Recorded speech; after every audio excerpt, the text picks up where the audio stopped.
In this session, we'll have a detailed look at Irodov problem 1.60. We will analyze the problem and take a detailed look at various approaches to solve the problem. In the end, we will also see how to solve these kinds of problems orally within a couple of seconds. The problem states, in the arrangement of figure 1.9, the masses m0, m1 and m2 of bodies are equal, the masses of the pulley and the threads are negligible, and there is no friction in the pulley. Find the acceleration W with which the body m0 comes down and the tension of the thread binding together the bodies m1 and m2 if the coefficient of friction between these bodies and the horizontal surface is equal to k. Consider possible cases. Let us first draw the free body diagrams of the bodies and understand the interacting forces. For body m0, the forces acting on it are m0g downwards and the tension in the string upwards. Let us now analyze the forces acting on m1.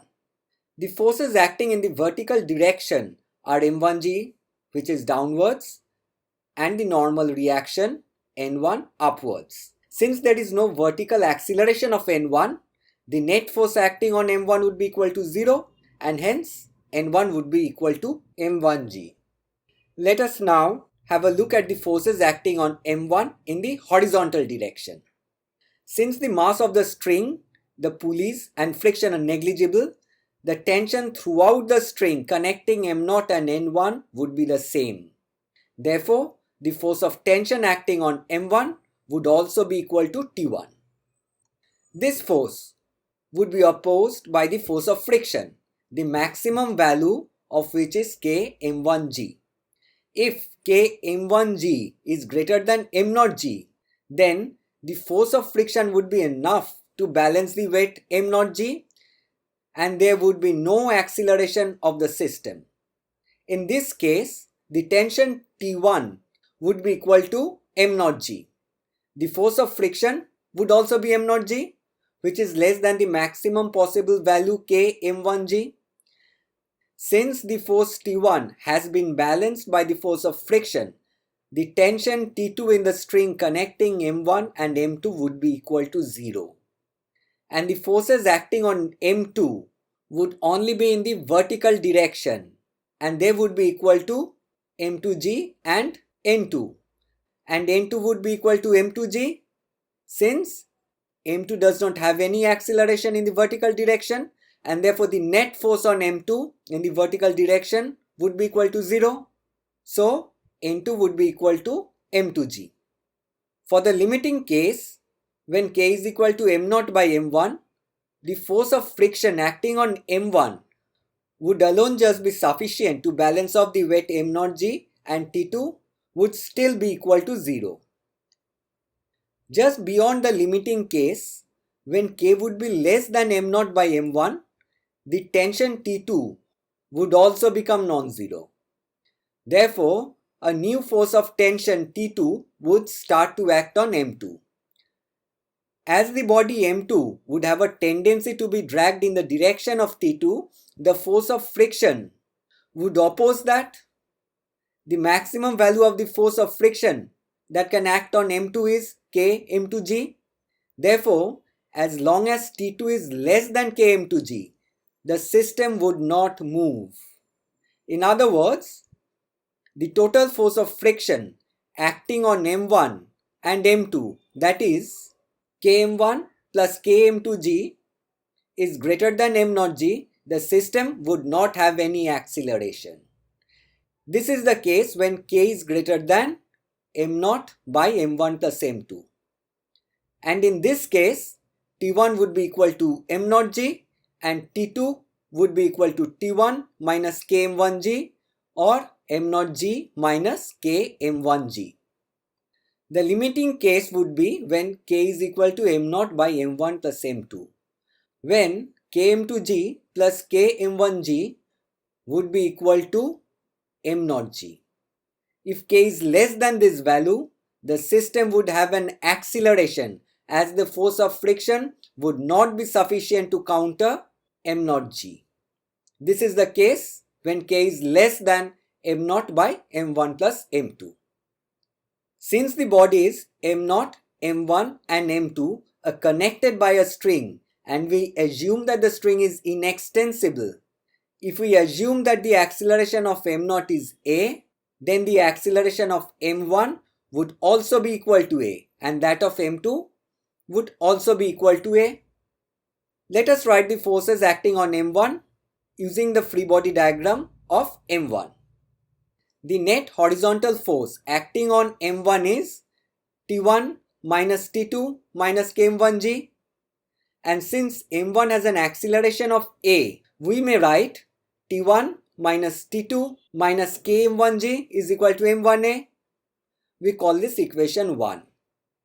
Likewise, for body m2, the net horizontal force acting on m2 is T2 minus km2g and the body has an acceleration a. Therefore, we may write T2 minus km2g is equal to m2a. We call this equation 2. Adding equations 1 and 2, thereby eliminating T2, we get T1 minus km1g minus km2g is equal to m1 plus m2 into a. We call this equation 3. We could have also arrived at equation 3 directly if we had considered m1 and m2 to be a single system, in which case the horizontal force acting on it would be equal to T1 in the direction of acceleration and km1g and km2g against the direction of acceleration. And T2 would not be taken into account as it would have been an internal force for the combined system m1 and m2. And the sum of these two opposing forces produces an acceleration of a on the combined body of mass m1 and m2. So we could have directly written T1 minus km1g minus km2g is equal to m1 plus m2 into a. Now let us look at the forces acting on m0. They are m0g acting downwards and T1 acting upwards. If body m0 accelerates downwards, the net downward force would be m0g minus T1, and we could write m0g minus T1 is equal to m0a. We call this equation 4. Adding equations 3 and 4, thereby eliminating T1, we get m0g minus km1g minus km2g is equal to m1 plus m2 into a plus m0a, from which we get a is equal to m0 minus m1 plus m2 into k divided by m0 plus m1 plus m2 multiplied by g. Now, if we substitute the value of a in equation 2, we will get the value of T2. From equation 2, we get T2 is equal to kg plus a into m2, that is equal to k plus m0 minus m1 plus m2 into k divided by m0 plus m1 plus m2 into m2g, which is equal to m0 into k plus 1 into m2g divided by m0 plus m1 plus m2. Therefore, we can write T2 is equal to m0 into k plus 1 into m2g divided by m0 plus m1 plus m2. Now let us approach and try to find out the acceleration of the bodies using a different technique. This time we will be using energy conservation laws. If body m0 drops by an amount x, m1 and m2 would also move forward against the force of friction by a distance x. Also, after moving a distance x, all the three bodies, that is m0, m1 and m2, would have the same velocity. Let us say that it is v. As m0 drops by an amount x, the loss in potential energy of the system would be m0 gx. A part of this energy would be used to perform work against friction, which is force into distance, or K into m1 plus m2 into G into X, and the remaining would be converted into kinetic energy of the system, which would be half into m0 plus m1 plus m2 into v square.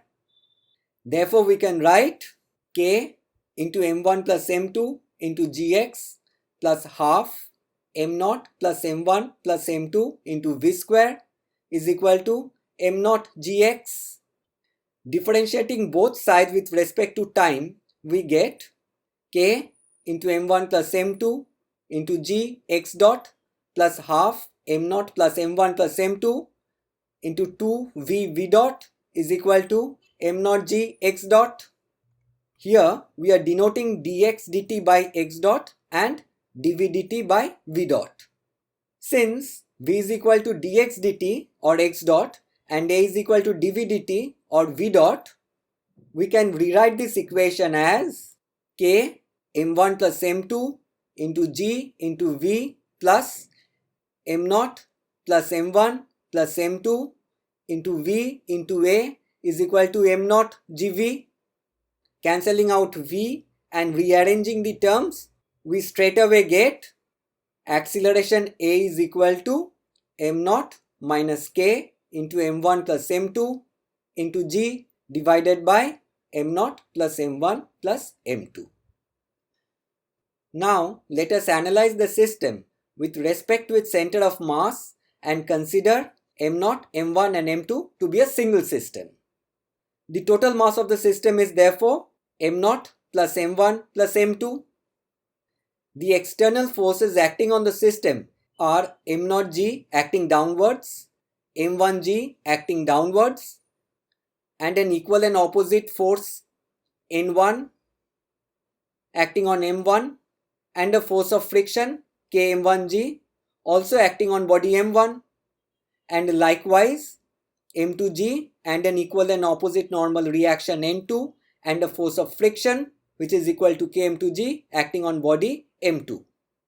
Since the normal reactions n1 and m1g are equal and opposite, they cancel each other out and do not therefore contribute to the acceleration of the body. The same goes for n2 and m2g, and they may not be considered when analyzing the acceleration of the system. Let the green dot be the location of the center of mass and let its mass be m, where m is equal to m0 plus m1 plus m2.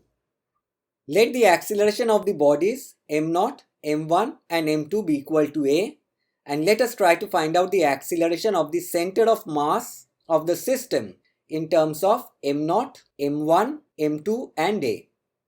This center of mass has an acceleration a cmx in the horizontal direction, which would be equal to m1 plus m2 divided by m0 plus m1 plus m2 into a, where a is the acceleration of bodies m1 and m2.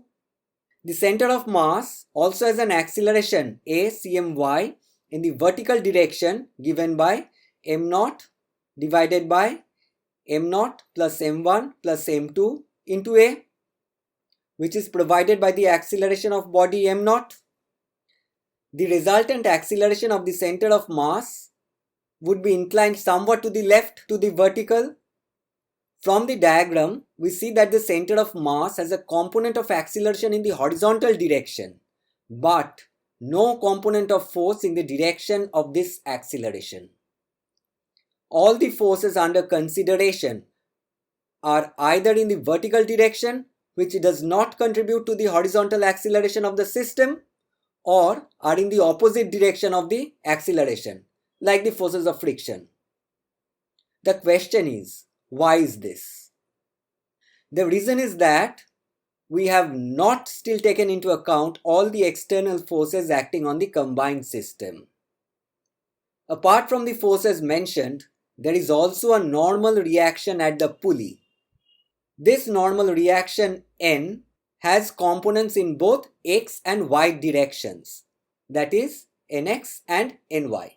And it is the Nx component of this normal reaction that provides the horizontal component of the acceleration of the combined system.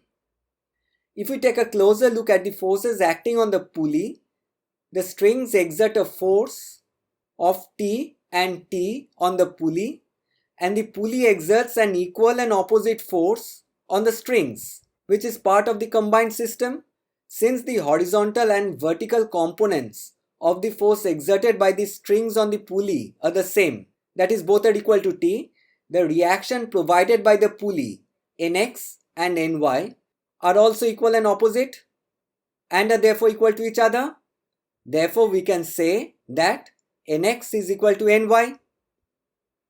Now, breaking down N into its components in the horizontal and vertical direction and considering the acceleration of the system in the horizontal direction, we may say Nx minus k into m1 plus m2 into g is equal to m a cmx, where m is the total mass of the system, that is m0 plus m1 plus m2, and a cmx is equal to the horizontal component of the acceleration of the center of mass, which is m1 plus m2 divided by m0 plus m1 plus m2 into a, where a is the acceleration of bodies m0, m1 and m2. Putting in the values and simplifying, we get that this is equal to m1 plus m2 into a. Let us now remove MSCM from the equation so that it appears less messy. So the equation becomes Nx minus k into m1 plus m2 into g is equal to m1 plus m2 into a. Let us call this equation 1. Similarly, equating net forces and acceleration of the system in the vertical direction, we get m0 g minus ny is equal to MACMY, which upon simplification becomes m0 a, or m0 g minus ny is equal to m0 a. Let us call this equation 2. We also know that nx is equal to ny. So adding equations 1 and 2, we get m0 g minus k into m1 plus m2 into g is equal to m0 a plus m1 plus m2 into a. Let us call this equation 3. Let us now understand what the equations really represent. What we are doing in equations 1 and 2 is that we are comparing the magnitudes of the vectors. The terms in the equations are not actual vectors, but the magnitude of the vector in the direction of the vector. In other words, each term, for example, say m0 g, is the magnitude, and if this is multiplied by the unit vector in the direction of the vector, we would get the actual vector. Since the terms in the equations do not involve actual vectors but only the magnitude of the vectors, it would make sense if we align them in one direction, and the only direction that would matter is plus or minus, that is whether the forces or the magnitude of the force vectors are in the direction of motion or against the motion, that is aiding the motion or opposing the motion. We also know that nx is equal to ny. So we perform a mental rotation of the horizontal forces anti-clockwise by 90 degrees so that nx and ny cancels out. And our complex problem gets reduced to a simpler problem of two bodies, one having mass m0 and the other having mass m1 plus m2, tied to each other by a string and moving together in the same direction with the same acceleration, and two opposing forces m0 g and k m1 plus m2 g acting on them. This can be further combined into a further reduced problem of a single body with a mass of m0 plus m1 plus m2 moving with an acceleration a and a force of m0 g in the direction of acceleration and a force of k into m1 plus m2 into g against the direction of motion. Therefore, the acceleration of the system would be the sum of the forces in the direction of motion minus the sum of the forces opposing the motion divided by the total mass of the system, which would be equal to m naught g minus k into m1 plus m2 into g divided by m naught plus m1 plus m2. Indeed, this is what we get after simplification of equation 3. So we can say that the acceleration of a body connected by pulleys could be found by adding up the forces in the direction of motion minus the sum of the forces opposing the motion and dividing the result by the sum of all the bodies involved in the motion. Let us now try to solve this problem using the fast method that we just learned. We have seen that the acceleration of the body involving pulleys would be the sum of the forces aiding the motion minus the sum of the forces opposing the motion divided by the sum of the masses. The external forces aiding or opposing the motion are m naught g, km1g and km2g. The only force that is aiding the acceleration is m naught g, and the sum of the forces opposing the motion is k into m1 plus m2 into g. The total mass of the accelerating system is m naught plus m1 plus m2. Therefore, the acceleration of the system would simply be equal to A is equal to m naught g minus k into m1 plus m2 into g divided by m naught plus m1 plus m2. This technique could be used in a wide variety of problems to get the answer directly without going for detailed analysis of the problem and solving a set of simultaneous equations.